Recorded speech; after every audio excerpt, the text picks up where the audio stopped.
Hello everyone, welcome to Hindi voice. Lala Hansraj से मेरी पहले पहल जान पहचान सन 1924 में हुई थी। उन दिनों विश्वविद्यालय की परीक्षा में पास होकर मैं अभी बाहर निकला ही था। रुपए पैसे की कुछ कमी तो थी नहीं। पिताजी जो रुपया बैंक में जमा कर गए थे उसके सूद से हिंदू होटल में शिष्ट शिक्षित मनुष्य की तरह रहकर भरण पोषण का काम अच्छी तरह चल जाता था। किसी का कुछ देना पावना नहीं था। इन सब झंझटों से दूर होकर भले मानस की तरह अच्छी पोशाक, अच्छा खाना पहनना सदा निर्विघ्न चला जाए, इसका प्रबंध मानो वो मेरे वास्ते अपने संचित धन से कर गए थे। इसी कारण मेरे मन में था कि सदा क्वारा रहकर साहित्य चर्चा में जीवन व्यतीत करूँगा। पहले युवावस्था में यही जोश भर रहा था कि एकाग्रचित होकर वाणी देवी की आराधना करके हिंदी साहित्य में युगांतर उपस्थित कर दूंगा। उस अवस्था में हमारे देश के नवयुवकों को अनेक बड़े बड़े स्वप्न आया करते हैं। यद्यपि उन सपनों के टूटने में भी बहुत विलंब नहीं होता, किंतु उन बातों को छोड़कर पहले मैं यही कहना चाहता हूँ कि लाला हंसराज से कैसे मेरा परिचय हुआ। जो लोग भारत के सिंहद्वार बम्बई की अच्छी तरह सैर कर चुके हैं, उनमें भी बहुतों को नहीं मालूम होगा कि उस मुंबापुरी के केंद्र स्थान में नल बाजार और कुम्हारबाड़े की मोड़ पर एक ऐसी विकट बस्ती है जहां एक ओर व्यापार कुशल मारवाड़ी और भाटियों का रहना होता है और पास ही खपरेल के घरों में मजदूर और रोज काम करके पेट भरने वाले अन्य श्रेणी के लोग रहते हैं। वहीं दूसरी ओर भूरी आंखों और चंचल चोटी वाले चीन देशवासियों का निवास है। उस त्रिवेणी की संगम भूमि में एक ऐसे दर्जे के आदमी भी रहते हैं जिनको दिन में देखकर कोई नहीं कह सकता कि उनमें कुछ अस्वाभाविक या विशेष असाधारण प्रवृत्ति विराजमान है। लेकिन संध्या हो जाने के बाद सूर्यदेव जब जगत को तपाकर अपने अस्ताचल को पधार जाते हैं, तब उस मोहल्ले का आश्चर्य रूप से परिवर्तन होने लगता है। थोड़ी ही रात जाने पर वहाँ सब आसपास की दुकानें एकदम बंद हो जाती है। चारों ओर सन्नाटा छा जाता है। सड़क पर दूर दूर खंभों पर खड़े लैंप अपनी लाल जिभा लपलपाना छोड़ अपने नीचे अंधकार ही की वृद्धि किया करते हैं। उस समय वे लोग छोटी छोटी सड़कों पर आवाजाही शुरू कर देते हैं। केवल दूर पर एक आध पान बीड़ी की दुकान खुली रहती है। उस अवसर पर वे लोग केवल चुपचाप छाया की तरह चलते फिरते हैं।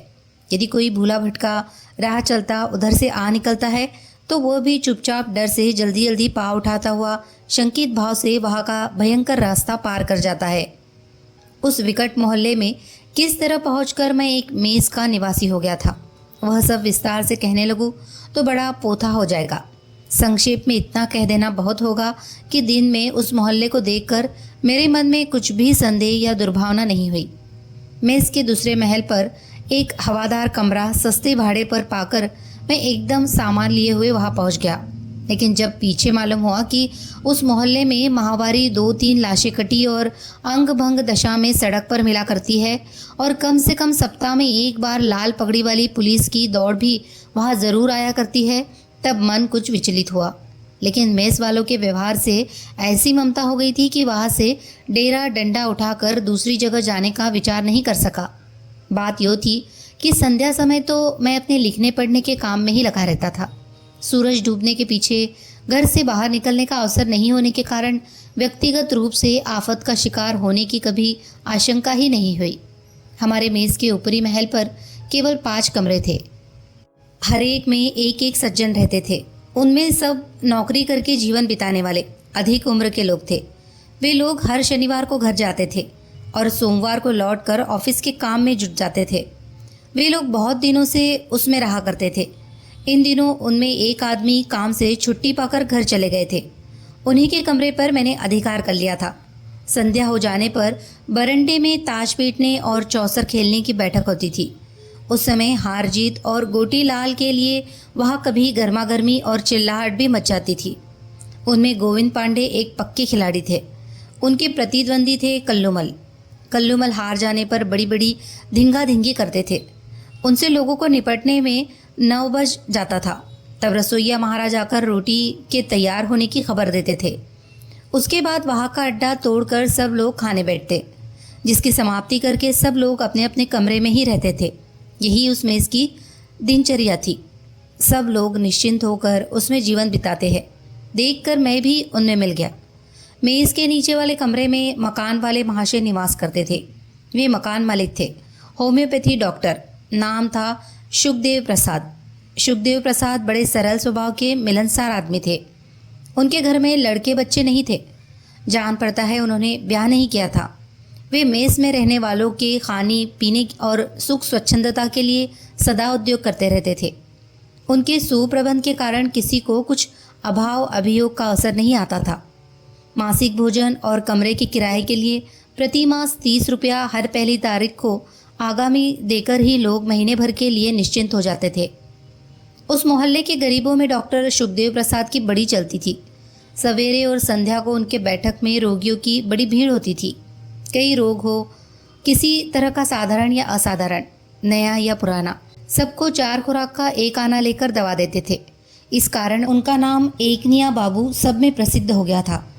रोगियों के घर उनको देखने जाने के लिए तो उन्होंने एकदम इनकार करके नई डॉक्टरी पद्धति का प्रचलन किया था। जब कभी दबाव या विशेष अनुरोध पर किसी रोगी के यहाँ चले जाते तो उससे फीस नहीं लेते थे। इस कारण मोहल्ले के आस पड़ोस में उनकी बड़ी बड़ाई, बड़ी मर्यादा और बड़ी श्रद्धा लोगों में हुआ करती थी। मैं भी थोड़े ही दिनों में उनका एक आलापी मित्र हो गया। 10 बजे सब लोग खा पी कर ऑफिस चले जाते थे। डेरे पर हम ही 2 आदमी पड़े रहते थे। स्नान भोजन बहुधा साथ ही हुआ करता था। उसके बाद दोपहरी भी गप लड़ाने, अखबार पढ़ने और इधर उधर की आलोचना में कट जाती थी। डॉक्टर बड़े सात्विक, उपकारी और निरीह होने पर भी बड़ी बढ़िया बढ़िया बातें कहा करते थे। दुनिया देखे हुए अनुभवी आदमी थे। वे अभी 40 वर्ष से अधिक के नहीं थे। किसी विश्वविद्यालय की कोई डिग्री भी उन्होंने हासिल नहीं की थी, लेकिन घर बैठे ही उन्होंने इतनी अभिज्ञता अर्जित कर ली थी कि उनकी बातें सुनने पर लोग दंग हो जाते थे। लोगों का आश्चर्य और अपनी बड़ाई देखकर डॉक्टर कहा करते थे, और तो मेरा कुछ काम नहीं है, लेकिन घर बैठकर ही दुनिया की सैर करना, यह मज़ा किताब में देखा, यही मेरा धंधा है। इसी से जो कुछ मालूम होता है वह मैं करता हूँ। हमारी जो कुछ पूंजी है वह सब इन्हीं पुस्तकों की है। उस मोहल्ले में 2 महीना बिता चुकने पर एक दिन मैं कोई 10 बजे के समय डॉक्टर साहब के घर बैठा बम्बई समाचार पढ़ रहा था। गोविंद पांडे भोजन के बाद पान कचरते हुए ऑफिस चले गए थे। उनके बाद कल्लू बाबू बाहर निकले थे। वे भी दांत के दर्द के लिए डॉक्टर से एक पुड़िया दवा लेकर अपने दफ्तर को चलते हुए। फिर बाकी दोनों ने बाहर होकर अपना अपना रास्ता नापा। अब दिन भर के लिए मानो मेस खाली हो गया था। डॉक्टर के पास अभी 2-1 रोगी थे। वे भी दवा लेकर बारी बारी से बाहर निकले। उनके चले जाने पर डॉक्टर ने चश्मा उतारकर धोती के छोर से साफ करते हुए पूछा, अखबार में कुछ नई खबर है हम लोगों के मोहल्ले की? मैंने कहा, नई खबर तो यही है कि इस मोहल्ले में पुलिस ने खाना तलाशी ली है। डॉक्टर ने हंसकर कहा, ये तो हमेशा का धंधा है। कहाँ, किसके घर में हुई है? यही पास वाले 36 नंबर के मकान में कल तीसरे पहर को छम्मी मियाँ के घर की तलाशी हुई है। अरे उसको तो हम जानते हैं, हमारे पास दवा लेने तो वह बहुत आया करता है। लिखा है तलाशी किस वास्ते हुई है? कोकेन के वास्ते हुई है। देखिए ना, पढ़ लीजिए। डॉक्टर ने फिर चश्मा नाक पर चढ़ाकर हाथ बढ़ाया। मैंने तुरंत बम्बई समाचार दे दिया। वे आग के पास ले जाकर पढ़ने लगे। कल कुम्हारबाड़ा के 36 नंबर ए मकान में शेख छम्मी मियाँ के मकान में पुलिस ने घंटों तलाशी की है। उस घर में छम्मी नाम का एक शेख रहता था, लेकिन कोई फंसाने वाली चीज़ बरामद नहीं हुई है। तो भी पुलिस को यह विश्वास है कि इस मोहल्ले में कोकेन की कोई गुप्त आड़त है, जहाँ से शहर में सर्वत्र कोकेन सप्लाई किया जाता है। कोई पक्के हाथ का चतुर असामी पुलिस की आंख में धूल झोंक कर बहुत दिनों से ये गैर कानूनी काम कर रहा है। ये बड़े दुख की बात है कि आज तक अपराधियों या उनके नेता का पुलिस पता नहीं लगा सकी, न उनके गुप्त भंडार का ही कुछ ठिकाना मालूम हो सका।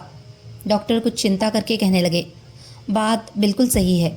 हम भी इतना ज़रूर समझ रहे हैं कि अगल बगल में कोकेन का कोई बड़ा अड्डा ज़रूर है। इसका मुझे कई बार इशारा मिला है। आप तो जानते ही है कि हर तरह के लोग हमारे यहाँ दवा लेने आया करते हैं, और चाहे जो हो, लेकिन कोकेन खाने वाला आदमी डॉक्टर की आंखों से बच तो सकता नहीं।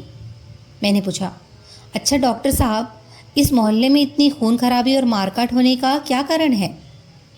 इसका कारण आपकी समझ में नहीं आता। ये तो सीधी सी बात है, जो छिपकर गैर कानूनी काम करके कोई रोज़गार चला रहा है, वो सदा डरता रहता है। उसके मन में हमेशा पकड़े जाने का भय लगा रहता है। अगर संयोग से कोई आदमी उसका गुप्त भेद जान ले तो ज़रूर वो गैरकानूनी काम वाला उसको जान से मार डालेगा। आप ही विचार कीजिए, मान लीजिए कि मैं ही अगर कोकेन बेचने का रोज़गार करता हूँ और आप उसका पता पा गए तो आपका बचा रहना मेरे लिए तो बड़ा खतरनाक है ना। अगर आप पुलिस से ये बात खोल दे तो मेरे वास्ते तो जेल तैयार है और साथ ही मेरे रोज़गार का खात्मा हो जाएगा। लाखों का माल जब्त होते देर न लगेगी, तब मैं ऐसे कैसे होने दूंगा। ये कहकर डॉक्टर हंसने लगे।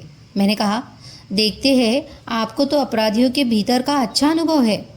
हाँ, मैं इन लोगों की हरकत अच्छी तरह से पहचानता हूँ ना, कहकर डॉक्टर ने अपने कागज़ और रजिस्टर समेटना शुरू कर दिया। मैं भी उठकर वहाँ से चलने को हुआ। इसी समय एक आदमी वहाँ पहुँचा। वह 23-24 बरस का रहा होगा। देखने में पढ़ा लिखा भला आदमी जान पड़ा। शरीर सुडौल, गोरा बदन, चेहरा भी खूब साफ, मुखमंडल और चितवन से उसकी बुद्धिमानी प्रकट हो रही थी। ऐसा जान पड़ा कि इस समय संकट में पड़ गया है। कपड़े लत्ते की ओर उसकी सावधानी नहीं है। बाल बिखरे हुए, पंजाबी कुर्ता मैला हो गया है। पाँव के जोड़े का रंग भी पॉलिश बिना खराब हो रहा है। चेहरे पर उद्वेग है। मेरी ओर ताककर डॉक्टर से कहने लगा, सुना यह कोई मेस है? मैं रहना चाहता हूँ। कोई कोठरी खाली है?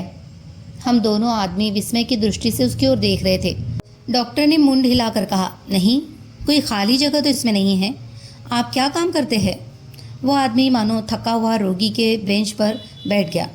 बोला, काम तो मैं भी खोजता फिरता हूँ, दरख्वास्त देकर हुक्म की राह देखता हूँ, लेकिन तब तक कहीं रहने का ठिकाना हो जाए तो इस गरीबी में कुछ सहारा मिले। लेकिन इस अभागे शहर में इतने होटल मेस होते हुए भी मेरे नसीब से कोई खाली जगह नहीं मिलती। कुछ सहानुभूति दिखलाकर डॉक्टर ने कहा, इन दिनों यहाँ खाली जगह कहाँ मिलती है? आजकल बाहर से बहुत आदमी आकर शहर में बस जाते हैं। आपका शुभ नाम क्या है महाशय? नाम तो मेरा तोताराम है। यहाँ आकर पेट भरने के लिए नौकरी की तलाश में बहुत घूम रहा हूँ। घर से अर्तन बर्तन बेचकर किसी तरह कुछ रुपया जुटा कर आया था, वह भी ख़त्म हो रहा है। अब हलवाई की दुकान पर दोनों जून खाने से कै दिन चल सकता है। इसी से चाहता हूँ कि भले आदमी का कोई मेस या विसी मिल जाता तो गुजर कर लेते। बहुत दिन नहीं, महीने खांड में तो हस्त नेस्त हो जाएगा। थोड़े दिन के वास्ते साग सत्तू खाकर पड़े रहने का आश्रय मिल जाता तो मैं दिन काट ले जाता। डॉक्टर साहब ने कहा, बड़े अफसोस की बात है तोताराम जी, हमारे इस मेस में कोई भी कोठरी खाली नहीं है। लंबी सांस लेकर तोता कहने लगा, खाली नहीं है? तब तो कोई भी उपाय नहीं है साहब। जाता हूँ, देखो भिंडी बाज़ार में कोई जगह मिल जाए तो। मैं डरता हूँ कि वह मोहल्ला ठीक नहीं है। कहीं सोते में जो कुछ टेंट में बचा है कोई उड़ा ले तो मुफलिसी में आटा गीला हो जाएगा। एक गिलास पानी मुझे पिला देंगे? डॉक्टर उठकर पानी लेने गए। तोताराम की हालत देखकर मुझे बड़ी दया आई। कुछ देर पर मैंने कहा, हमारा घर बड़ा है, मैं अकेला उसमें रहता हूँ। अगर आप उसमें गुजारा कर सके तो मैं आपको उसमें जगह दे सकता हूँ। तोताराम खुश होकर कृतज्ञता की दृष्टि से देखते हुए कहने लगा, नेकी और पूछ पूछ, मैं अच्छी तरह गुजारा कर सकता हूँ। आप ऐसे सज्जन के साथ रहने में मुझे तो बड़ी खुशी होगी। यही कहकर तोताराम ने टेंट से कई नोट और कुछ नकद रुपया निकाल कर पूछा, कहिए मुझे क्या देना होगा? मैं पेशगी दे दूँ? नहीं तो मेरे पास रहने से खर्च हो जाने। उनका इतना आग्रह देखकर मुझे हंसी आई। कहा, नहीं, जल्दी क्या है, दे दीजिएगा। इतने में डॉक्टर पानी लेकर आ गए। उनसे मैंने कहा, ये इस समय बड़े संकट में है। मैं कहता हूँ कि मेरी ही कोठरी में रह जाए तो मुझे कुछ तकलीफ नहीं है। डॉक्टर साहब, आपकी क्या राय है? तोताराम ने गद होकर कहा, इन्होंने मेरे ऊपर बड़ी दया की है डॉक्टर साहब। मैं इनको बहुत दिन तो तकलीफ नहीं दूंगा। अगर जल्दी कोई और जगह मिल गई तो मैं वहीं चला जाऊंगा। यही कहते हुए हाथ में गिलास लेकर तोताराम पानी पीने लगे। डॉक्टर ने विस्मित भाव से मेरी ओर कहा, आपके कमरे में? अच्छी बात है, जब आप राज़ी है तब हमको कुछ ना ही नहीं है। आपको भाड़ा में भी आधा आधा हो जाएगा और गुलजार भी। मैंने कहा, नहीं, इसके वास्ते नहीं, इनकी हालत देखकर मुझे दया आ गई है डॉक्टर साहब। हाँ, ये बात तो ठीक ही है। अच्छा, तो आप अब अपना सामान लेकर आ जाइए। देर काहे की बाबू तोताराम जी? डॉक्टर साहब ने कहा। तोताराम बोले, जी हाँ, मेरा सामान कुछ वैसा नहीं है। बिछौना और कैनविस का एक बैग है, एक होटल के दरबान के पास रख कर आया हूँ, अभी लिए आता हूँ। हाँ, ले आइए, यही नहाना खाना हो जाएगा। मैंने कहा, तब तो और बड़ी दया होगी, कहकर कृतज्ञता से मेरी ओर देखते हुए तोताराम वहाँ से जल्दी जल्दी पाँव उठाते हुए चले गए। उनके चले जाने पर हम दोनों कुछ देर चुपचाप रहे। फिर डॉक्टर अपने रुमाल से चश्मा पोंछने लगे। मैंने कहा, कहिए क्या सोच रहे हैं? डॉक्टर चौंक कर बोले, नहीं, सोचता कुछ नहीं। विपद में पड़े हुए पर दया करना सज्जन का काम है। आपने अच्छा किया, बेचारे को जगह दे दी। लेकिन यह बात ज़रूर है कि बेचाने पहचाने आदमी से सावधान रहना ही उचित है। खैर, यह कोई ऐसा मामला नहीं है, न ऐसी कोई झंझट की बात ही दिखती है। अब तोताराम मेरे घर में आकर रहने लगे। डॉक्टर के घर में एक फालतू चौकी पड़ी थी, उन्होंने उसे ऊपर भिजवा दिया। वह तोताराम के सोने को हो गई। लेकिन देखा तो तोताराम दिन को डेरे में रहते नहीं थे। सवेरे ही उठकर नौकरी की खोज में जाते और 10-11 बजे के समय लौटते थे। फिर स्नान भोजन करके चले जाते थे। लेकिन जो थोड़ा सा समय उनका डेरे में बीतता था, उतने ही में मेज़ के सब आदमियों से मिलजुल कर सबके स्नेह भाजन हो गए थे। जब संध्या समय मजलिस बैठती तब उनकी ज़रूर पुकार होती थी। लेकिन ताश या चौसर खेलना उनको नहीं आता था। इस कारण धीरे धीरे नीचे आकर डॉक्टर से गप लड़ाने लगते थे। मेरे साथ भी उनकी बहुत मैत्री हो गई थी। हम दोनों एक उम्र के थे। दोनों का एक ही घर में रहना उठना बैठना होने के कारण परस्पर आपकी जगह तुम का व्यवहार होने लगा था। तोताराम के डेरे में आने पर एक सप्ताह तो बड़े सुख से बीता, कहीं कुछ आफत उपद्रव नहीं। लेकिन 8वें दिन से मेस में तरह तरह के उपद्रव होने लगे। एक दिन संध्या को तोताराम और मैं डॉक्टर के घर में बैठे इधर उधर की बातें कर रहे थे। रोगियों की भीड़ घट गई थी। 2-1 आदमी बीच बीच में आते और अपना रोग कहकर दवा ले जाते थे। डॉक्टर साहब हम लोगों से बातें भी करते जाते थे और रोगियों को दवा देकर उनसे दाम ले लेकर हैंडबैग में रखते जाते थे। कल रात को करीब हम लोगों के सामने ही एक खून हो गया था। आज सवेरे ही सड़क पर लाश मिलने से मोहल्ले भर में कुछ सनसनी फैली हुई थी। हम लोग उसी विषय में बातें कर रहे थे। बात यह थी कि जो लाश मिली थी वो देखने से एक गरीब भाटिया की मालूम हुई थी। लेकिन उसकी कमर से 100-100 रुपए के 10 नोट पाए गए। डॉक्टर कहने लगे, ये सब कोकेन के उपद्रव के सिवा और कुछ नहीं है। अगर रुपए के लोभ से ये खून हुआ होता तो उसकी कमर में से 1000 जो मिला है वो हरगिज़ नहीं रहने पाता। मैं तो समझता हूँ कि वो कोकेन का ख़रीदार था। जब ख़रीदने आया तब बेचने वाले की कोई ऐसी ही घात की बात मालूम हो गई। उसने उन रोजगारियों को पुलिस का डर दिखाकर धमकाया होगा। बस उसको बदमाशों ने खत्म कर डाला। तोताराम ने कहा, कौन जाने साहब, कहाँ का पानी कहाँ गया है। मैं तो यही देखकर डरता हूँ कि आप लोग इस मोहल्ले में कैसे कुशल से निभा रहे हैं। मुझे पहले ये सब मालूम हुआ होता तो। हंसकर डॉक्टर ने कहा, तब तो आप भिंडी बाजार ही में जाकर टिकते। लेकिन तोताराम जी, हम लोगों को तो इसका कुछ भी डर नहीं लगता। हम लोग 10-12 बरस से यही है, किसी के 3-5 में नहीं रहते। इस कारण हम लोगों को कुछ भी बखेड़े में पड़ने का भय नहीं रहता। तोताराम ने कहा, नहीं डॉक्टर बाबू, आपको असल बात का पता नहीं है। इसी समय कुछ शब्द हुआ। मैंने देखा तो उसी मेज़ के गोविंद पांडे दरवाजे पर कान लगाकर हम लोगों की बातें सुन रहे हैं। उनके चेहरे का रंग बदला हुआ देखकर मैंने पूछा, क्यों पांडे जी, आप इस समय नीचे कैसे आए? हचकचाकर पांडे बोले, नहीं, यही मैं एक पैसे की बीड़ी लेने गया था। कहते हुए धम धम करके जीने से ऊपर चले गए। हम लोगों में मोहतकौल होने लगी। उन प्रौढ़ गंभीर पांडे जी को हम सब लोग बड़ी श्रद्धा से देखते थे। लेकिन आज चुपचाप दरवाजे के पास छिपकर हम लोगों की बात क्यों सुन रहे थे, समझ में नहीं आया। रात को जब हम लोग भोजन करने बैठे तब पता चला कि पांडे जी पहले ही खा पी कर निपट चुके हैं। भोजन करके जब सिगरेट समाप्त करके अपने शयनागार में गया तो देखता क्या हूँ कि तोताराम फर्श पर एक तकिया रखे पड़ा है।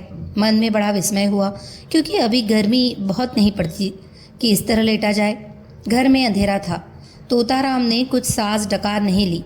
इसी से समझ आया कि थक कर पड़ गए हैं। मुझे अभी नींद नहीं आती थी, लेकिन ये समझकर कि रोशनी करके पढ़ने लिखने बैठेंगे तो तोताराम की नींद खुल जाएगी, नंगे पाँव घर में ही टहलने लगा। टहलते टहलते मन में आया कि चलकर पांडे जी को देखे, कुछ बीमारी तो नहीं हो गई है। मेरे दोनों कमरों के बाद ही उनका कमरा था। जाकर देखा तो दरवाज़ा खुला है। पुकारने पर भी कुछ जवाब नहीं मिला। तब मैं भीतर घुस गया। सामने के दरवाजे के पास ही स्विच था। उससे रोशनी करके देखता हूँ तो कोई भीतर नहीं है। रास्ते की ओर वाले जंगल से बाहर देखने पर मालूम हुआ कि उधर भी पांडे जी नहीं है। मन में विस्मय हुआ, इतनी रात को कहाँ गए हैं? जानने की चिंता हुई। मन में उसी दम यह बात आई कि डॉक्टर के यहाँ दवा लाने गए होंगे। झटपट वहाँ पहुँचा तो डॉक्टर का दरवाज़ा भीतर से बंद है।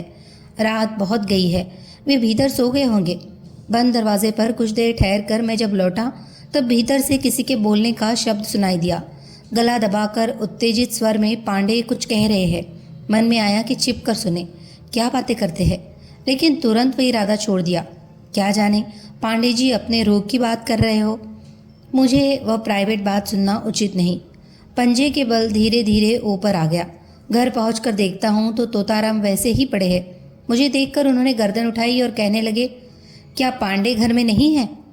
मैंने कहा, नहीं, मालूम कहाँ गए हैं? तुम जागते हो क्या? हाँ, पांडे जी नीचे डॉक्टर के घर में है। तुमको कैसे मालूम हुआ? कैसे मालूम हुआ? जानना चाहते हो तो इसी तकिए के नीचे कान लगाकर सुन लो। अब मैं उन्हीं के सिरहाने के पास कान लगाकर पढ़ रहा। कुछ देर बाद आवाज़ कान में आने लगी। पहले तो नहीं, लेकिन पीछे साफ सुनाई देने लगा। डॉक्टर सुखदेव प्रसाद कह रहे हैं, आप तो बड़े जोश में आ गए हैं। ये आपका दृष्टि भ्रम है और कुछ नहीं।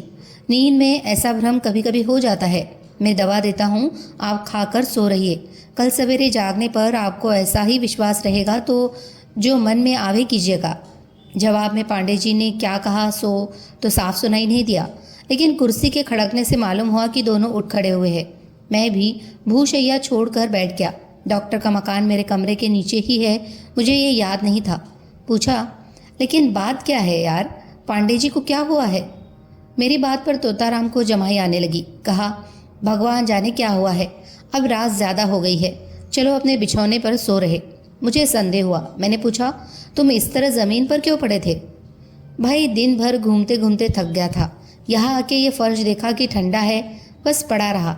नींद भी आने लगी थी, लेकिन इन लोगों की बात करने से उचट गई। इसी समय सीढ़ी पर पांडे का धम धम सुनाई दिया। वे ऊपर आकर अपने कमरे में गए और जोर से दरवाज़ा बंद कर लिया। घड़ी में देखता हूँ तो 11 बज रहा है। तोताराम सो गए हैं। सारा मेस निस्तब्ध हो पड़ा है। मैं बिछौने पर लेटा और पांडे की बातों पर विचार करता हुआ सो गया। जब तोताराम के जगाने से उठ बैठा तब देखता हूँ कि सवेरा हो गया है। तोताराम घबरा कर कह रहे हैं, उठो उठो, मामला बहुत गड़बड़ हो रहा है। क्यों, क्या हुआ? मालूम नहीं क्या बात है। पांडे जी दरवाज़ा नहीं खोलते। बहुत पुकारा गया, कुछ आहट नहीं मिलती। तो उनको हुआ क्या है? कौन जाने क्या हुआ है। तुम आ जाओ जल्दी, कहकर तोताराम झटपट बाहर चले गए। मैं भी उनके पीछे ही पीछे बाहर आया तो देखा कि पांडे के द्वार पर सब लोग जमा हैं। अपनी अपनी अक्ल का अटकल सब कर रहे हैं। पुकारना और दरवाज़ा पीटना जारी है। नीचे से डॉक्टर बाबू भी आ गए हैं। सब लोगों को बड़ी चिंता है। सबके चेहरे पर घबराहट और विषाद है। पांडे जी इतनी देर तक कभी सोते नहीं थे। अगर आज सो भी गए तो इतना चिल्लाने पुकारने और द्वार पीटने पर भी जागते क्यों नहीं है? तोताराम ने डॉक्टर के पास जाकर कहा, देखिए, आप दरवाज़ा तोड़वा दीजिए, हमको तो ढंग अच्छा नहीं जान पड़ता। डॉक्टर बोले, हाँ, ये तो मालूम ही हो रहा है, ज़रूर वे मूर्छित या बेहोश पड़े हैं, नहीं तो जवाब ज़रूर देते। अब देर करना ठीक नहीं है तोताराम जी, दरवाज़ा तोड़ डालिए। 1.5 इंच मोटे तख्ते की किवाड़ है, उस पर भुन्नासी ताला लगा हुआ है। इस समय 3-4 आदमियों ने एक साथ जोर लगाया। वह ताला टूटकर झनाके के साथ दरवाज़ा खुल पड़ा। अब भीतर द्वार के सामने ही जो वस्तु उन लोगों ने देखी उससे किसी के मुंह से कुछ बात नहीं निकली। सब के सब अवाक हो गए। सब ने चकित विस्मित होकर देखा कि सामने ही पांडे जी उतान पड़े हैं। उनका गला इस छोर से उस छोर तक कटा हुआ है। सर और धड़ के बीच मानो रक्त का एक गल तकिया सा बिछा हुआ है और उनके फैले हुए दाहिने हाथ में खून से भरा हुआ एक छुरा अब भी हिंसा की हंसी हंस रहा है। हम लोग चुपचाप वही कुछ देर तक जड़वत खड़े रहे। कुछ देर पर तोताराम और डॉक्टर साहब ही भीतर घुसे। डॉक्टर ने विवल नेत्रों से पांडे की विभत्सता भरी देह देखी, फिर कांपते हुए बोले, उफ, क्या हो गया? अंत को पांडे जी ने किस कारण आत्मघात कर लिया? तोताराम की नज़र अभी मुर्दे की ओर नहीं गई थी। उनकी दोनों आंखें धारदार तलवार की तरह घर में चारों ओर चल रही थी। उन्होंने बिछौने को एक बार अच्छी तरह देखा, रास्ते की ओर खुले जंगले से झांका, फिर शांत रूप से लौटकर कहा, नहीं डॉक्टर साहब, ये आत्महत्या नहीं, भयंकर खून है। मैं पुलिस में खबर देने जा रहा हूँ। आप लोग यहाँ की सब चीज़ें जहाँ की तहाँ रहने दीजिए। खबरदार, कुछ भी ज़रा इधर उधर ना होने पाए। डॉक्टर ने अचकचाहट दिखाकर कहा, कैसे कहते हो तोताराम जी? खून हुआ कैसे? भीतर से तो दरवाज़ा बंद था। यही कहकर डॉक्टर ने पांडे के हाथ का खून भरा छुरा दिखलाया। तोताराम ने सिर हिलाते हुए कहा, सो हुआ करे, ये खून है। डॉक्टर साहब, आप लोग यही रहिए, मैं अभी पुलिस को लेकर आता हूँ। तोताराम उसी दम बाहर चले गए। डॉक्टर ने कपार पर हाथ देकर कहा, उफ, हमारे मकान में भी आज ये कांड हो गया। पुलिस ने पहुंचकर मेज़ के नौकर, रसोइया, ब्राह्मण से लेकर हम लोगों तक सबका इजहार बयान लिया। जिसको जो मालूम था सब कह सुनाया, लेकिन किसी की बात से ऐसी कोई बात नहीं मिली जिससे पांडे की मृत्यु का कारण जाना जा सके। पांडे जी का वहाँ कोई दुश्मन नहीं था, किसी से उनका कोई वैर विरोध नहीं हुआ। मैस और ऑफिस के सिवाय और कहीं उनका कोई हित मित्र नहीं था। कहीं कुछ पता नहीं लगा कि कभी किसी से उनकी वहाँ मिताई थी। वो हर शनिवार को घर जाते थे। 10-12 बरस से उनका यह आना जाना जारी था, कभी इसका फेरबदल नहीं हुआ। कुछ दिनों से उनको बहुमूत्र का रोग हो गया था। इतनी ही थोड़ी सी बात इज़हार में मालूम हुई। डॉक्टर ने भी इज़हार दिया। उन्होंने जो कुछ बयान किया उससे पांडे की मृत्यु का भेद तो कुछ नहीं मिला, उल्टे वह और जटिल हो पड़ा। उनका बयान हुबहू नीचे दिया जाता है। गत 12 बरस से पांडे जी हमारे मेस में रहते हैं। उनका मकान कल्याण के पास है। यहाँ किसी सौदागर के ऑफिस में काम करते रहे हैं। 150 रुपया महीना पाते रहे हैं। इतने से वेतन में बम्बई नगर में जेंटलमैन के रूप में रहना असंभव बात है। इसी से मेस में डेरा लेकर गुजारा करते रहे हैं। इसमें जितने हैं सबकी यही दशा है। जहाँ तक मैं जानता हूँ, पांडे जी सीधे साधे स्वभाव के कर्तव्यनिष्ठ आदमी थे। कभी किसी का कर्ज नहीं रखते हैं। कोई नशा पानी या व्यसन उनका मैंने नहीं देखा। मैं इसके सब लोग उनका यह गुण जानते हैं। मैंने तो इन 12 वर्षों में कभी उनके विषय में कुछ भी अस्वाभाविक या संदेह उपज जाने वाली बात या कोई घटना नहीं देखी। इधर कुछ महीनों से उनको बहुमूत्र हो गया था। मैं उनका इलाज कर रहा था और कभी कोई मानसिक रोग मैंने उनमें नहीं पाया। कल ही उनकी चाल चलन में एक नई बात मेरे देखने में आई है। बात यह हुई कि मैं अपने दवाखाने में बैठा था। रात के 10 बज गए थे। पांडे जी ने आकर कहा, डॉक्टर साहब, आपसे मैं कुछ गुप्त बात कहूँगा। मैं तो सुनते ही उकता कर उनका मुंह ताकने लगा। वे बहुत घबराए हुए दिख पड़े। मैंने पूछा, क्या बात है पांडे जी? वे इधर उधर चौकन्ना होकर देखते हुए धीरे धीरे कहने लगे, इस घड़ी नहीं, मैं और वक्त कहूँगा आपसे। यही कहकर वे तुरंत ऑफिस चले गए। शाम को जब मैं तोताराम और उनके साथी सहित अपने दरवाजे में बैठकर बातें कर रहा था, उसी समय देखा गया तो दरवाजे के पास किवाड़ से लगे पांडे जी हम लोगों की बातें सुन रहे थे। जब उनको पुकारा गया तब झटपट बात बनाकर चले गए। हम लोग उनकी हरकत देखकर अवाक रहे हो गए। कहने लगे कि पांडे जी को आज क्या हो गया है। उसके बाद देर रात 10 बजे चोर की तरह बहुत धीरे धीरे मेरे पास आए। चेहरे से मालूम हुआ कि उनके भीतर बड़ी हड़बड़ी है, दिमाग ठिकाने नहीं है। दरवाज़ा आप ही बंद करके बैठे और फिजूल बकबक करने लगे। कभी तो कहा कि सोते में मैं भयंकर स्वप्न देख रहा था। कभी कहा कि एक भयानक गुप्त भेद मालूम हुआ है। मैंने बहुत समझाकर उन्हें ठंडा करना चाहा, लेकिन वे बकते ही चले गए। फिर अंत में मैंने उनको सोने के लिए एक पुड़िया देकर कहा, आप खाकर सो रहिए, नींद आ जाएगी, फिर सवेरे हमको आपकी बात सुनेंगे। वह पुड़िया की दवा लेकर ऊपर चले आए। हमारे साथ उनकी वही अंतिम भेंट थी। उसके बाद आज सवेरे ये कांड दिखाई दिया। उनका भाव, उनकी दशा देखकर मुझे संदेह तो ज़रूर हुआ था, लेकिन ऐसा मन में हरगिज़ नहीं आया था कि जोश में आकर एकदम आत्मघात कर डालेंगे। जब डॉक्टर बयान देकर चुप हुए तब दरोगा ने पूछा, तो आप क्या इसको आत्मघात समझते हैं? जी हाँ, इसके सिवा और क्या हो सकता है, लेकिन तोताराम कहते हैं आत्मघात नहीं, कुछ और बात है। इस बारे में शायद उनको और अधिक मालूम हो तो वे कह सकते हैं। अब दरोगा ने तोताराम की ओर फिरकर कहा, आप ही तोताराम है ना? आप जो कहते हैं आत्मघात का यह मामला नहीं है, आपके ऐसा समझने का कारण क्या है? तोताराम बोले, हाँ, कारण ज़रूर है। कोई आदमी अपने हाथ से इस तरह अपना गला काट ही नहीं सकता।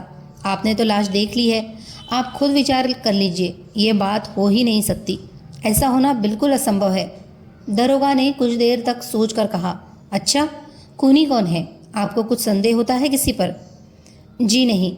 अच्छा, खून का क्या कारण है, कुछ अनुमान कर सकते हैं? इस समय तोताराम ने सड़क की ओर का जंगला दिखलाकर कहा, यही खून का कारण है। दरोगा चकित होकर बोले, जंगला खून का कारण है? तो आप कहना चाहते हैं कि इसी जंगले से खूनी घर में घुसा था? जी नहीं, खूनी तो सदर दरवाजे से ही भीतर आया था। दरोगा ने मुस्कुराकर कहा, आपको जान पड़ता है, याद नहीं है कि दरवाज़ा भीतर से बंद था? याद है, दरोगा ने व्यंग भरे शब्दों में कहा। तो क्या पांडे जी ने घायल होने के बाद दरवाज़ा बंद कर दिया था? जी नहीं, खूनी ने पांडे जी की जान मारकर बाद को बाहर से दरवाज़ा बंद कर दिया है। ऐसा कैसे हो सकता है? तोताराम ने ओठ दाबते हुए मुस्कुराकर कहा। सहज ही हो सकता है, थोड़ा विचार करने से ही आप समझ सकेंगे। डॉक्टर इतनी देर तक दरवाजे की ओर ही देख रहे थे। बोल उठे, ठीक बात तो है, दरवाज़ा तो सहज ही बाहर से बंद हो सकता है। इतनी देर तक मेरी समझ में ये बात आई ही नहीं थी। देखते नहीं, दरवाजे पर ऐसा ताला है। दरोगा कुछ झेप गए, बोले, हाँ ये तो हो सकता है। तोताराम ने कहा, बाहर खींच देने पर ही दरवाज़ा बंद हो जाएगा, फिर खुलेगा तब भीतर से ही खुलेगा, बाहर से नहीं खुलेगा। दरोगा अपने काम में प्रवीण था। हाथ पर गाल धरकर कुछ देर तक सोचते रहे, फिर बोले, बात तो सही है, लेकिन एक बात खटक रही है। पांडे जी रात को दरवाज़ा खोल कर सोए रहे, इसका कोई प्रमाण है? जी नहीं, बल्कि उल्टे इसका प्रमाण है कि वे दरवाज़ा बंद करके सोए थे। मैं जानता हूँ इस बात को, तोताराम ने कहा। मैं भी जानता हूँ, मैंने उनको दरवाज़ा बंद करते सुना था, मैंने कहा। डॉक्टर बोले, तब उन्होंने खूनी को भीतर आने के लिए उठकर दरवाज़ा खोल दिया? ये भी तो संभव नहीं जान पड़ता। तोताराम बोले, सो बात नहीं, लेकिन शायद आपको याद नहीं रहा कि इधर कई महीने से उनको एक रोग हो गया था। हाँ हाँ, ठीक कहते हैं बाबू तोताराम जी, आपकी बात बहुत ठीक है। बहुमूत्र रोग की बात तो मुझे एकदम भूल ही गई थी, डॉक्टर ने कहा। अब दरोगा जी मुरब्बियाने सुर में बोले, वाह तोताराम बाबू, मैं देखता हूँ आप तो बड़े इंटेलिजेंट है। पुलिस में क्यों नहीं घुस जाते? इसमें आपका दर्जा बहुत आगे बढ़ सकता है। लेकिन देखते हैं कि अगर ये खून का केस है तो खूनी कोई ऐसा वैसा नहीं, मंजे हाथ का पक्का खिलाड़ी है। किसी पर आप लोगों को संदेह होता है? ये कहकर दरोगा सबका मुंह बारी बारी से ताकने लगे। सब ने चुपचाप मूंद हिलाकर नहीं कर दी। लेकिन डॉक्टर कहने लगे, देखिए साहब, इस मोहल्ले में हर महीने 1-2 खून होते रहते हैं। आप लोगों को तो ये सब मालूम ही है। अभी परसों हमारे मेस के सामने ही एक खून हो चुका है। ये सब देखकर मैं तो समझता हूँ एक सब खून एक ही में गुथे हुए हैं। एक का पता लगाने से सबका पता लग जाएगा। अगर पांडे जी का खून हुआ है तब, दरोगा ने कहा। सो हो सकता है, लेकिन और खूनों का पता लगने की आशा में अगर बैठा रहा जाए तो मैं समझता हूँ अंतकाल तक बैठे ही रहना पड़ेगा, तोताराम ने कहा। दरोगा जी, अगर आप इस खून का पता लगाना चाहे तो इस जंगले की बात पर खूब गौर कीजिएगा, दरोगा ने कहा। हम लोगों को सब बातों पर गौर करना होगा तोताराम बाबू। अब मैं आप सब लोगों का घर राई रत्ती तलाश करके देखूंगा। इसके बाद ही ऊपर नीचे सब कमरों की बड़ी सावधानी से तलाशी ली गई, लेकिन कहीं कुछ भी ऐसी चीज़ नहीं मिली जिससे इस मृत्यु पर प्रकाश पड़ता। पांडे जी के घर की भी बड़ी छानबीन के साथ तलाशी की गई, लेकिन वहाँ 2-4 पारिवारिक चिट्ठी पत्री के सिवाय और कुछ नहीं पाया गया। चूरे का खाली घर अर्थात छुरादानी बिछौने के पास पाई गई। पांडे जी अपने हाथ से अपनी हजामत बनाया करते थे, यह हम सब लोग जानते थे। वह छुरे की खोल भी लोगों ने पहचान ली। पांडे की लाश थाने में चालान कर दी गई। उनके द्वार पर ताला भर कर कोई 2 बजे दिन में दरोगा जी वहाँ से विदा हुए। पांडे जी के घर तार द्वारा खबर भेजी गई थी। संध्या होते होते उनके लड़के और दूसरे नातेदार भी आ पहुँचे। उनके महान शोक का वर्णन करके यहाँ पुस्तक को बढ़ा डालना अभिष्ट नहीं है। हम लोग उनके आत्मीय नातेदार न होकर भी उनकी बेदर्दी भरी मौत से बहुत दुखी हुए। इसके सिवाय अपने ऊपर भी बहुत भय सवार हो गया। कब किसकी जान चली जाएगी इसका कुछ भी ठिकाना नहीं रहा। सबके ऊपर मानो नंगी तलवार कच्चे धागे में लटकती हुई जान पड़ी। रात को सोने से पहले डॉक्टर के घर जाकर मैंने देखा तो वे उदास मन अपने दवाखाने में बैठे हैं। उसी एक दिन की एक घटना से उनके शांत मुखमंडल पर काली रेखाएं की कतार दिखाई दे रही है। मैं वही उनके पास बैठ गया, फिर कहा, यहाँ तो मेस के सब लोग छोड़कर चले जाने की तैयारी कर रहे हैं डॉक्टर साहब। डॉक्टर ने मुस्कुराते हुए कहा, उन बेचारों का कौन कसूर है विजय बाबू? आप ही कहिए, जहाँ ऐसी घटनाएं होती है वहाँ कैसे कोई रहना चाहेगा? लेकिन एक बात हमारी समझ में नहीं आ रही है कि इसको खून का मामला कैसे कहा जा सकता है। और अगर खून ही हो तो मेस के बाहर वाले किसी आदमी का तो ये काम हो ही नहीं सकता। पहली बात तो यह है कि वो खून करने वाला ऊपर गया कैसे? आप लोग सभी जानते हैं कि सीढ़ी का दरवाज़ा रात को बंद रहता है। अच्छा, मान भी ले कि किसी तदबीर से वो ऊपर गया, लेकिन पांडे के छुरे से उनका खून कैसे किया? ये भी हो नहीं सकता। इससे इतना जाहिर है कि बाहर के किसी आदमी ने ये काम नहीं किया है।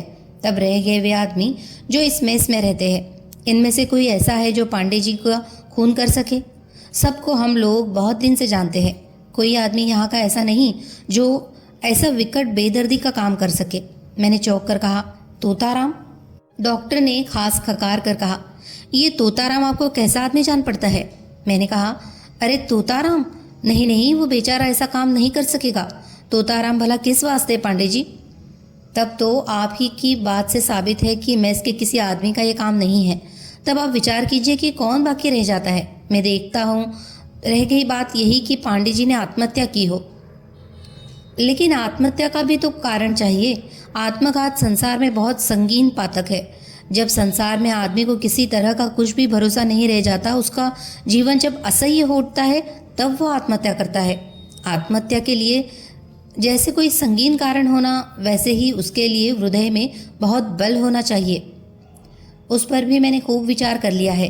आपको याद होगा मैंने आपसे कहा था कि इस मोहल्ले में कोकेन बेचने वाले का एक गुप्त अड्डा है, लेकिन उस गिरोह के सरदार का किसी को कुछ पता नहीं है। हाँ याद है, आपने कहा था। डॉक्टर अब धीरे धीरे कहने लगे, अच्छा मान लीजिए कि पांडे जी उन लोगों के सरदार रहे हो। मैं तो डॉक्टर की बात सुनकर काँप गया। कहा, अरे ऐसा कभी हो सकता है? सुनिए विजय बाबू, ऐसा कुछ भी नहीं है जो संसार में न हो सके। असंभव बात इस दुनिया में कुछ भी नहीं है। बल्कि कल रात को पांडे जी ने मुझसे जो बातें की है, उससे इस संदेह की पुष्टि होती है। संभव है कि पांडे जी खूब डर रहे हो। जब आदमी बहुत डर जाता है तो हवास में नहीं रहता। अगर इसी हालत में उन्होंने आत्महत्या कर डाली हो तो आश्चर्य क्या है? आप विचार लीजिए, यह अनुमान क्या संगत नहीं जान पड़ता? इस बात को सुनने पर मेरा मगज चक्कर काट रहा था। मैंने कहा, नहीं कह सकता डॉक्टर साहब, मैं तो ऐसा ख्याल ही नहीं कर सकता। आप चाहे तो अपना संदेह पुलिस को जाहिर कर सकते हैं। इतना सुनने पर डॉक्टर वहाँ से उठ खड़े हुए। बोले, अच्छी बात है, मैं कल कहूँगा। जब तक इसका निपटारा नहीं हो जाता मुझे शांति नहीं मिलेगी। इस तरह 2-3 दिन किसी तरह बीत गए। मन में बड़ी अशांति थी। ऊपर से सीआईडी विभाग के कर्मचारियों की आवाजाही और उनके सवाल जवाब के मारे जी उब उठा था। मेस के सब लोगों का नाकों में दम था। लोग वहाँ से भागने को तैयार हो रहे थे, लेकिन किसी को जाने की हिम्मत भी नहीं हो रही थी। क्या जाने, भाग जाने से पुलिस का और संदेह कपार पर आ गिरे तो उल्टे लेने के देने पड़ेंगे। डेरे के किसी आदमी पर संदेह का जाल चारों ओर से घिर रहा था। इसका इशारा मिलने लगा, लेकिन वह संदेह किस पर है इसका अनुमान नहीं कर सका। रह रहकर डर के मारे भीतर दुकुर पुकुर हो रहा था। क्या जाने पुलिस हमारे ही ऊपर संदेह करती हो। एक दिन सवेरे मैं और तोताराम डॉक्टर के घर बैठे अखबार पढ़ रहे थे। एक साधारण साइज का बक्स दवाओं से भरा हुआ डॉक्टर के यहाँ आया था। उसी को खोलकर वो अलमारी में सजा रहे थे। पैकिंग केस पर अमेरिका का ट्रेडमार्क था। डॉक्टर देशी दवाओं का व्यवहार नहीं करते थे। काम पड़ने पर जर्मनी या अमेरिका से दवाइयाँ मंगवाया करते थे। हर महीने एक बक्स के हिसाब से दवा उनके पास आया करती थी। तोताराम ने अखबार को ज़रा नीचे करके डॉक्टर से पूछा, क्यों डॉक्टर बाबू, आप विलायत से दवा क्यों मंगवाते हैं? देसी दवा क्या अच्छी नहीं होती? देसी दवाइयाँ भी अच्छी होती है, लेकिन मुझे उनसे तृप्ति नहीं होती। तोताराम ने उनके बक्स से दवा भरी एक शीशी उठाई जिस पर विक्रेता का नाम था। पढ़कर कहा, एरिक एंड हेवेल यही सबसे बढ़िया दवाइयाँ तैयार करता है। हाँ हाँ, तोताराम बोले। अच्छा, होम्योपैथी से सचमुच रोग अच्छा हो जाता है? मुझे तो विश्वास नहीं होता कि एक बूंद दवा से रोग अच्छा होता है। भला एक बूंद पानी से रोग अच्छा होगा? डॉक्टर ने मुस्कुराकर कहा, इतने आदमी जो दवा लेने आते हैं वे क्या लड़क खेल करते हैं? मैं समझता हूँ रोग भोग कर आप ही अच्छा हो जाता है। रोगी समझता है कि दवा से अच्छा हुआ है। विश्वास से भी बहुत समय काम सिद्ध होता ही है, तोताराम ने कहा। डॉक्टर ने हंस दिया। कुछ बोले नहीं। कुछ देर पर उन्होंने पूछा, इस अखबार में हम लोगों के मेस वाली कुछ खबर है? हाँ है, कहकर मैंने खबर पढ़ दी। उसमें लिखा था, उस अभागे पांडे के खून का अब तक कुछ पता नहीं लगा। पुलिस के सीआईडी विभाग को एक केस सौंप दिया गया है। कुछ अनुसंधान लग चुका है। आशा है शीघ्र असामी गिरफ्तार हो जाएगा। गिरफ्तार नहीं, खाक होगा। आशा किया करे। इतना कहकर डॉक्टर ने पीछे देखा। बोले, अरे दरोगा जी। दरोगा कमरे के भीतर आए। साथ में 2 कांस्टेबल थे। ये दरोगा वही थे जो पहले एक बार उस दिन तहकीकात करने आए थे। वे एकदम तोताराम के सामने जाकर बोले, आपके नाम वारंट आया है, थाने तक चलना होगा। कुछ गड़बड़ मत कीजिए। रामफल, लगाओ हथकड़ी। एक कांस्टेबल ने झट तोताराम को हथकड़ी कस दी। टनाक से बंद होने की आवाज़ आई। हम लोग भी डरते हुए उठ खड़े हुए। तोताराम ने कहा, ये क्या करते हैं आप? दरोगा बोले, ये देखिए वारंट है, गोविंद पांडे का खून करने से के कसूर में मैं आपको गिरफ्तार करता हूँ। अच्छा, आप दोनों आदमी इनकी पहचान कीजिए कि तोताराम यही है। हम लोगों ने चुपचाप यंत्र चलित पुतले की तरह डरते हुए सिर हिलाकर हाँ किया। तोताराम ने हंसकर कहा, खैर अंत में आपने मुझे ही गिरफ्तार किया। अच्छा चलिए थाने पर। देखो विजय बाबू, कुछ चिंता नहीं करना, मैं बेकसूर हूँ। पुलिस को इस कार्रवाई पर पीछे पछताना पड़ेगा। एक भाड़े की गाड़ी मेस के सामने आ खड़ी हुई थी। उसी पर तोताराम को बिठाकर पुलिस दल वहां से विदा हो गया। जर्दी चढ़ा चेहरा लिए डॉक्टर कहने लगा, अरे तोताराम ही तो तब तो बड़ा भयानक आदमी है। चेहरा देखकर आदमी पहचानना बड़ा ही कठिन है विजय बाबू। मेरे मुंह से तो कुछ नहीं बात निकली। यह तोता ही खूनी है क्या? कई दिन तक एक ही डेरे में साथ रहने से मेरा तो उस पर स्नेह हो गया था। तोता का स्वभाव तो ऐसा अच्छा है कि मेरे भीतर घर कर गया था। ये तोताराम खूनी है? बड़े आश्चर्य की बात है। मेरे हृदय में ये बात कभी नहीं आई थी। इस समय विस्मय से मेरा मन बहुत विचलित हो उठा। डॉक्टर ने कहा, इन्हीं बातों का तो विचार करके हमारे हिंदू धर्म में अनजाने आदमी को जगह देना मना किया गया है। उस समय किसको मालूम था कि यह आदमी इतना भयंकर है? मेरे भीतर बड़ी खलबली थी, कुछ बात नहीं सुहाती थी। अपने कमरे में बिछौने पर पड़कर मैंने दरवाज़ा बंद कर लिया। नहाने खाने का मन नहीं हुआ। एक और तोताराम का सामान बिखरा पड़ा था। उस ओर देखकर मेरी आंखों में आंसू आ गए। इस घड़ी मुझे मालूम हुआ कि तोताराम पर मेरा कितना स्नेह आया था। तोताराम जाते समय कह गए हैं कि वे बेकसूर है, तो क्या पुलिस ने भूल से उन्हें गिरफ्तार किया है? इतना मन में आते ही मैं बिछौने से उठ बैठा। जिस रात में पांडे का खून हुआ उस रात की सब बातें मैं याद करने लगा। तोताराम फर्श पर पड़े पांडे जी और डॉक्टर की बातें सुनते थे। किस मतलब से उनकी बातें सुन रहे थे? उसके बाद मैं 11 बजे सो गया। एकदम सवेरे जब उठा तब तोताराम ने ही मुझे जगाया था। इतने में अगर लेकिन तोताराम शुरू से कह रहे कि यह आत्महत्या नहीं खून है, तो क्या जो खूनी है वह ऐसी बात कहकर आप ही अपने गले में इस तरह फांसी लगवाएगा? लेकिन ऐसा भी तो हो सकता है कि अपने ऊपर से संदेह को झाड़ पोंछ कर फेंक देने के वास्ते ही तोताराम ने ये बातें कही हो कि पुलिस समझेगी तोता जब जोर से ये बात कह रहे हैं तब वे हरगिज खूनी नहीं है। इसी तरह नाना प्रकार की चिंता करता हुआ मैं मन ही मन छटपटाने लगा। फिर उठकर कमरे में टहलने लगा, फिर खाट पर आ बैठा। इस तरह दोपहर बीत गई। तीसरे पहर को मन में आया कि किसी वकील के यहाँ चलकर सलाह ले कि ऐसी दशा में क्या करना चाहिए, लेकिन किसी वकील से यहाँ कुछ जान पहचान नहीं है। फिर भी वकील का मिलना कुछ कठिन होगा। यही समझकर उठा और कुर्ता पहनकर बाहर होना ही चाहता था कि किसी ने किवाड़ पर हाथ थपथपाया। खोल कर देखता हूँ तो सामने ही तोताराम खड़े हैं।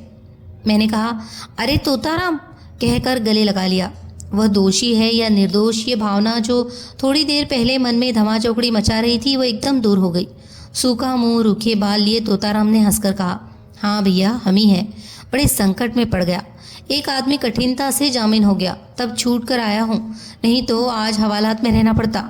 तुम कहाँ जा रहे हो? मैंने कहा, वकील के यहाँ जा रहा था। स्नेह से तोताराम ने मेरा हाथ धरकर कहा, क्या मेरे वास्ते? अब इसकी ज़रूरत नहीं है मित्र, कुछ दिनों के लिए तो मुझे रिहाई मिल गई है। अब हम दोनों कमरे में गए। तोताराम ने मैले कपड़े उतारते हुए कहा, मगज भन्ना रहा है भाई, दिन भर नहाना खाना नहीं हुआ। तुमने भी मालूम होता है नहाया खाया नहीं है। चलो यार, नहाकर कुछ मुंह में तो डाले, पेट कुलबुला रहा है भूख के मारे। मैंने उकता कर पूछा, अच्छा तोताराम, तुमने क्या, मैंने खून किया है या नहीं?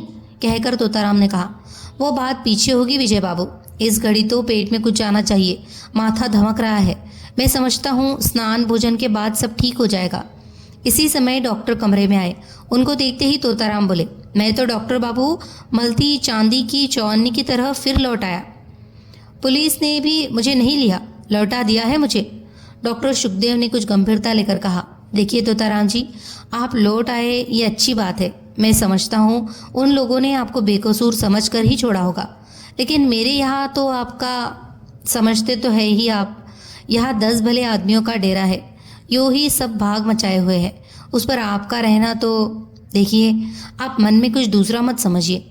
आपसे हमारा कुछ द्वेष विरोध तो है नहीं, लेकिन तोताराम बात काट कर बोले, नहीं, वो बात नहीं है।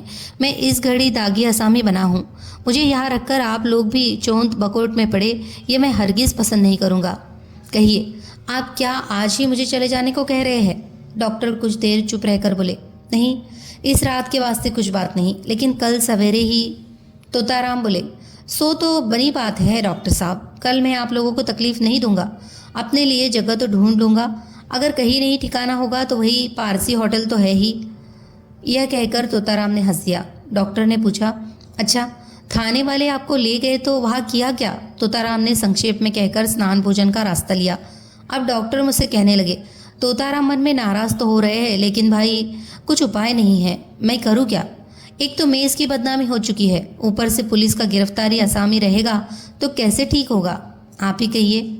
हाँ, अपने लिए सबको खबरदारी से रहना उचित ही है, कहकर मैंने सिर हिलाया और कहा, आपका मैस है, आप जो उचित समझे करें, इसमें कोई क्या कह सकता है। और गमछा कांधे पर रखकर स्नान करने चला गया।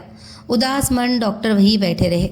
स्नान करके कमरे में आया तो देखा कालू बाबू ऑफिस से लौट कर आ गए हैं।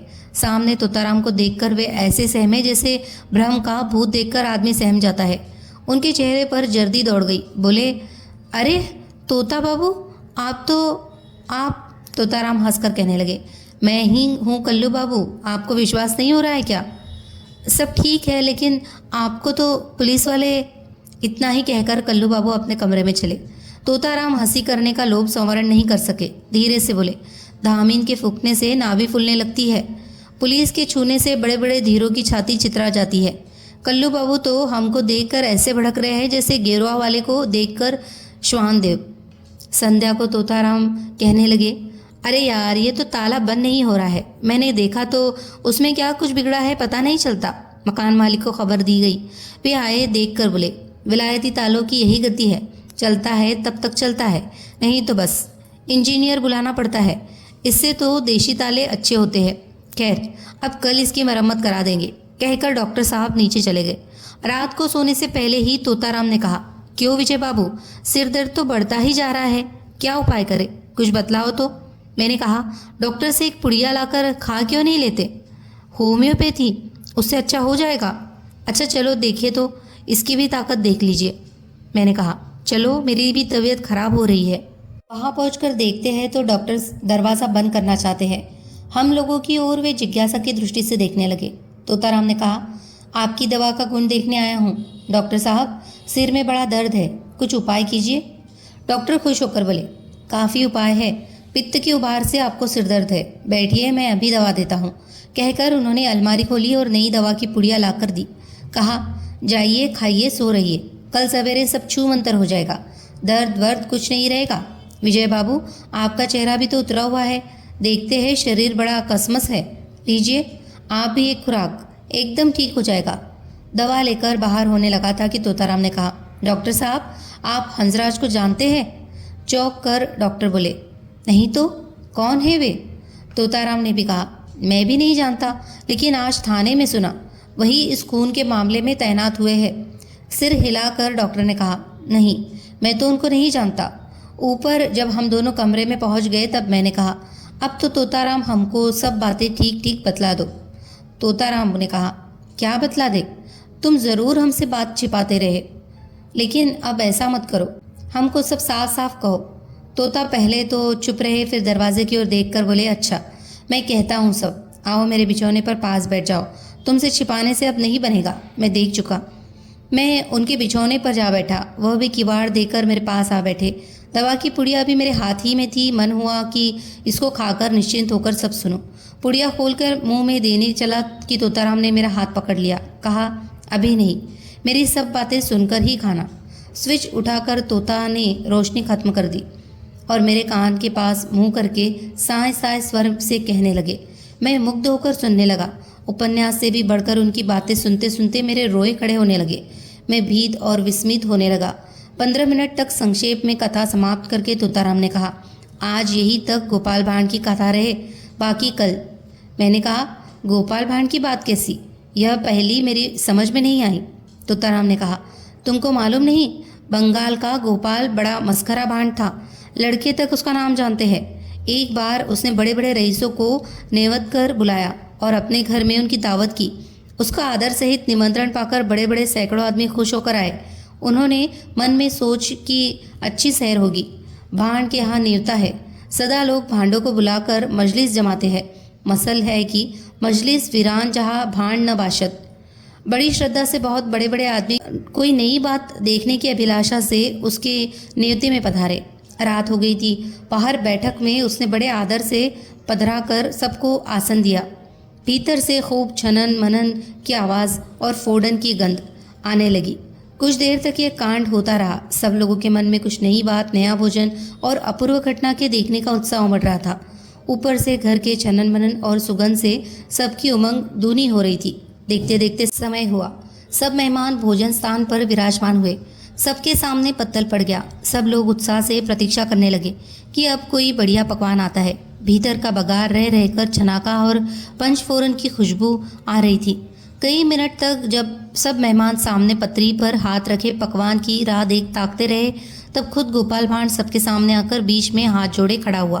बोला, बस साहबान, आज की कथा यही तक रहे, अज्ञ यही पर्यंत, बाकी फिर। इसी तरह हमारी कथा भी आज यही तक रहेगी, बाकी कल सब खोल कर कहूँगा। रेडियम वाली घड़ी देखकर उन्होंने कहा, अभी समय है, 2 बजे से पहले तो कोई घटना नहीं होती। इतने में तुम कुछ सो रहो, ठीक समय पर जगा दूंगा। रात के 1:30 बजे थे। अंधेरे में आँख मूंद कर बिछौने पर सोया था। कहाँ ऐसे चैतन्य थे कि सांस चलने की ध्वनि सुनाई दे रही थी। तोताराम की दी हुई चीज़ जोर से दाहिने हाथ की मुट्ठी में पकड़े था। पहले से इशारा ठीक था। मुंह से कुछ न कहकर तोताराम ने देह छू दी। मैंने समझ लिया कि समय हो गया है। जोर से मेरे श्वास प्रश्वास की आवाज़ सुनाई देने लगी। इसके बाद कब तक दरवाज़ा खुला इसका तो पता नहीं लगा, लेकिन तोताराम के बिछौने पर धप से आवाज़ हुई। कमरे में रोशनी हो गई। लोहे का डंडा हाथ में लिए मैं झपट कर उठ खड़ा हुआ। देखता हूँ तो डॉक्टर घुटने के बल बैठे और हाथ में पिस्तौल लिए दूसरे हाथ में स्विच पकड़े तोताराम उन्हीं के पास खड़े हैं। डॉक्टर ऐसे मरकहा बैल की तरह ताकता था जैसे गोली खाकर मरता हुआ बाघ शिकारी की ओर देखता है।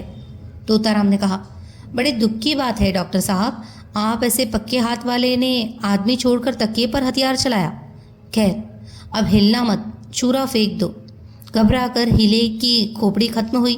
विजय बाबू, सड़क की ओर का जंगला खोल दो, और पुलिस खड़ी है डॉक्टर, खबरदार।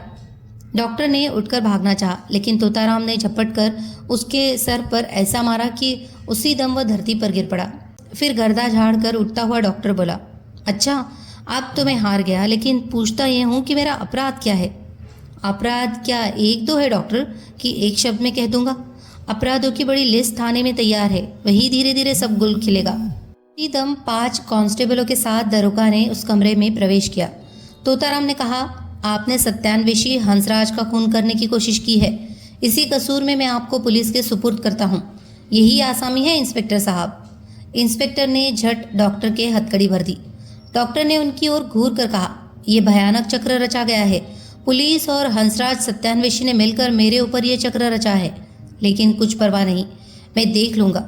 अदालत पर अदालत का खुला मैदान है, मुझे खर्च के लिए रुपए की कमी नहीं है। हंसराज ने कहा, सो तो बनी बात है, कोकेन की इतनी बिक्री का रुपया जाएगा कहाँ? मुंह बनाकर डॉक्टर ने कहा, मैं कोकेन बेचता हूँ, इसका प्रमाण? बिना प्रमाण के तो हम लोग सांस भी नहीं लेते डॉक्टर साहब। तुम्हारे शुगर ऑफ मिल्क की शीशी में ही प्रमाण रखा हुआ है। सांप को जहर मोहरा चुला देने पर जैसा होता है, डॉक्टर भी इस बात को सुनते ही सुकड़ कर सोंठ हो गया। उसके मुंह से बात नहीं निकली। फुफकारते हुए सांड की तरह वह हंसराज की ओर देखने लगा। उसकी आंखों से चिंगारियां छूट रही थी। मैंने देखा तो अब वे सीधे साधे डॉक्टर सुखदेव नहीं है, मानो एक दुर्दांत नरघातक गुंडा भल मांसाहार की खोल छोड़कर बाहर निकल आया। इसी भयंकर नरघाती के साथ मैं इतने दिनों से मित्रभाव से बिता रहा हूँ। विचार कर मेरा कलेजा दहल उठा। हंसराज ने पूछा, कौन दवा तुमने हम दोनों को दी थी? डॉक्टर ठीक बोलो तो, क्या मर्फिया की बुकनी थी? बोलो बोलो, नहीं बोलोगे तो केमिकल एग्जामिनर की आंख में धूल न डाल दोगे। अब आराम से खाट पर बैठकर हंसराज बोले, अच्छा दरोगा जी, अब हमारी इत्तला दर्ज कीजिए। फर्स्ट इन्फॉर्मेशन लिखे जाने पर डॉक्टर के घर की तलाशी ली गई। उनके यहाँ से 2 बड़े बोतलों में कोकेन बरामद हुआ। डॉक्टर ने जो उस समय चुप्पी साधी तो फिर उसका मुंह नहीं खुला। उसके बाद माल सहित थाना चालान करते करते सवेरा हो गया। उनका चालान करने के बाद हंसराज ने कहा, यहाँ तो सब 3-13 हो गया है, चलो मेरे डेरे पर वही चाय पानी करेंगे। गिरगांव बैक रोड की एक 5 महले मकान के बड़े दरवाजे पर पहुंचे तो वहाँ पीतल के तख्ते पर लिखा था, हंसराज सत्यान्वेषी। हंसराज ने कहा, आइए पधारिए, करीब का झोपड़ा पवित्र कीजिए। मैंने पूछा, सत्यान्वेषी क्या? वो मेरा पता परिचय है। डिटेक्टिव शब्द सुनने में अच्छा नहीं लगता। जासूस शब्द भी अब हल्के दर्जे का बाजारू होने से रुचिकर नहीं है। इसी से मैंने अपना नाम सत्यान्वेषी रखा है। अच्छा नहीं है? पूरा मकान हंसराज के जिम्मे है। कमरे खूब साफ सुथरे हैं। मैंने पूछा, आप अकेले इसमें रहते हैं? हाँ, संगी मेरा वही गरीब राम है। मैंने सांस छोड़कर पूछा, बहुत बढ़िया मौके का मकान है। कितने दिन से यहाँ है? कोई बरस भर हुआ होगा। केवल कुछ दिनों के लिए आप लोगों के मेस में जाकर डेरा कर लिया था। गरीब ने झटपट स्टोव जलाकर चाय तैयार कर ली। हम दोनों को प्याले में दे दी। छोटे चम्मच से चाय चूसते हुए हंसराज ने कहा, यार तुम्हारे मेस में तो कई दिन बड़े मज़े में बीते, लेकिन डॉक्टर ने अंत में मुझे पकड़ लिया था। इसमें मेरा ही अपराध था। कैसा अपराध? मेरी समझ में नहीं आया। पुलिस से जब मैंने जंगले की बात कही तभी मैं पकड़ा गया। समझते हो ना, उसी जंगले से पांडे जी। नहीं, मैं ये पहली नहीं समझता। शुरू से सब कहिए। एक बार और चाय चूस कर हंसराज ने कहा, अच्छा मैं कहता हूँ। कुछ तो रात को सुन ही चुके थे, अब बाकी भी सुन लो। तुम लोगों के मोहल्ले में जो हर महीने खून होता आता था, उसके मारे पुलिस के अफसर बहुत तंग हो गए थे। एक और तो खुद बम्बई सरकार और ऊपर से ये अखबार वाले पुलिस को ताने तिशने देकर नाकों में दम कर रहे थे। तब मैं लाचार एक दिन पुलिस के बड़े साहब से मिला। उनसे मैंने कह दिया कि मैं गैर सरकारी शौकिया डिटेक्टिव हूँ। मुझे विश्वास है कि इन खून खराबियों का पता लगा सकूँगा। बहुत बातचीत होने के बाद पुलिस कमिश्नर ने मुझे हुक्म दिया, लेकिन इतनी प्रतिज्ञा हुई कि उनके और मेरे सिवा इसकी खबर किसी को न हो। उसके बाद मैं तुम्हारे मेस में पहुंचा, जहाँ कोई मोहल्ला वारदात पर वारदात होने के लिए बदनाम हो। उसकी जड़ कहीं न कहीं पास में होनी चाहिए। इसी भरोसे पर मैंने तुम लोगों का मेस चुन लिया था। मुझे कहाँ मालूम था कि विरोधी दल वालों की बुनियाद भी उसी मेस में है। डॉक्टरों को मैंने बहुत आगे बढ़ा हुआ भलमानस समझा था, और यह भी मन में बात बैठी हुई थी कि कोकेन का रोजगार चलाने के लिए होम्योपैथी डॉक्टर बनकर बैठने से बहुत सुविधा होता है। डॉक्टर के ऊपर संदेह मुझे हुआ पांडे के मरने से एक दिन पहले। तुमको याद होगा, एक दिन सवेरे सड़क पर भाटिया की लाश मिली थी। जब डॉक्टर ने सुना कि उसकी कमर से 1000 के नोट मिले हैं, तभी उसके चेहरे पर एक ऐसा व्यर्थ लोभ फूट पड़ा कि मेरा सब संदेह उसी पर वज्रवत जा गहराया। उसके बाद संध्या को जब पांडे के दरवाजे पर लुक कर बातें सुनने की घटना हुई, वे आए थे हम लोगों की बातें सुनने नहीं। उनका मतलब था डॉक्टर से बात करने का, लेकिन एक मामूली बहाना बनाकर चले गए। पांडे जी के व्यवहार से मुझे एक बार धोखा हुआ। मैंने समझा कि वे पांडे ही असल आसामी है।